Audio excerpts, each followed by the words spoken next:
Well, hello there. Hey guys, this is Gian of Gadget Pilipinas. Welcome back to the channel. In our previous review of the reference card of the RX 6700 XT, we mentioned that it is up for some serious competition against the RTX 3070 and RTX 3060 Ti for the 1440p gaming crown title. The RDNA 2 architecture, or commonly known as Big Nav V, is the generational evolution of the RDNA architecture found on the RX 5000 series. While both are under TSMC's 7nm process, the architectural improvements on the RDNA 2 allow AMD's RX 6000 series to be DX12 Ultimate certified as well as ray tracing capable. AMD is known to push for 4K gaming with its previous high-end graphics card releases, with some units packing in liquid cooling solutions out of the box.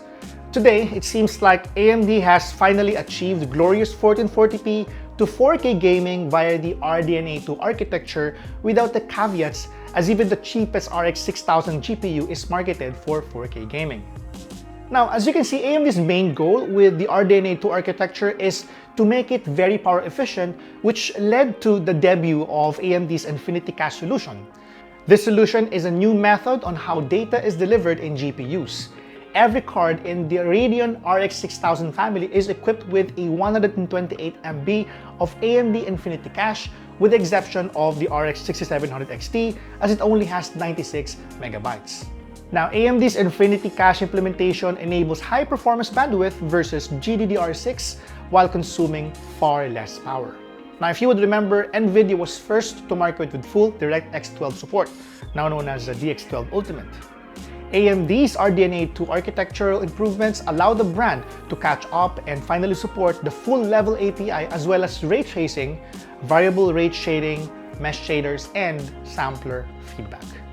Now, this may seem to be confusing or gibberish for some of our viewers, but you will see later how AMD's first take on ray tracing via ray accelerators compares against NVIDIA's RT cores in some of the benchmark results using this power color RX 6700 XT.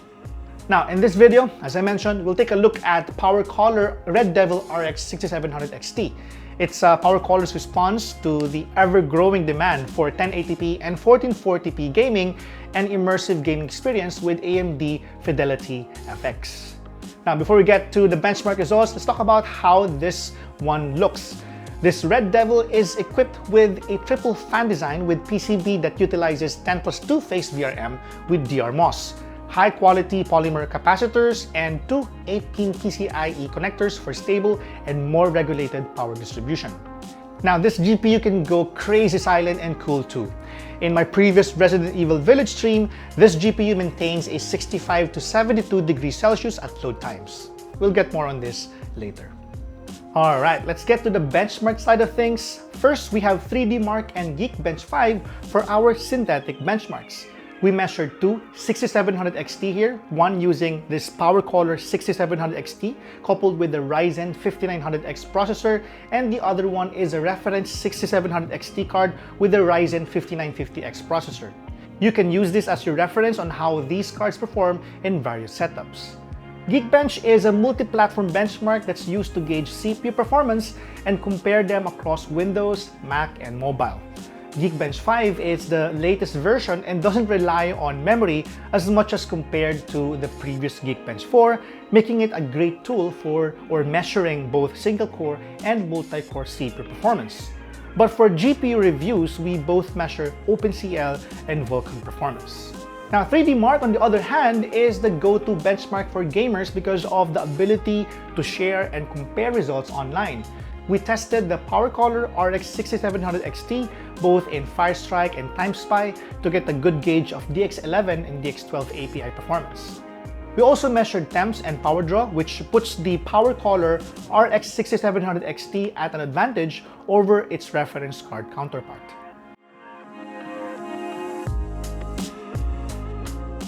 Now let's get to some game benchmarks. I played 3 games using the power color RX 6700 XT, Shadow of the Tomb Raider, Resident Evil Village, and the recently released Days Gone.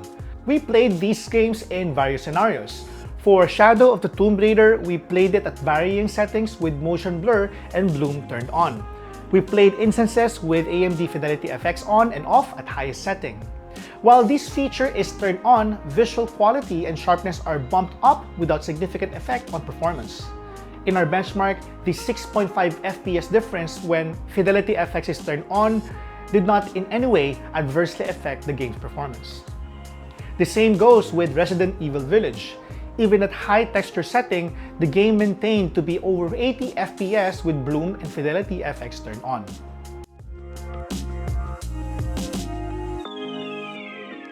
Days Gone, being a new title and seemed to be requiring more resources than the two other games, performed well on PowerColor RX 6700 XT. I was able to play it over 80 FPS at very high settings with motion blur turned off.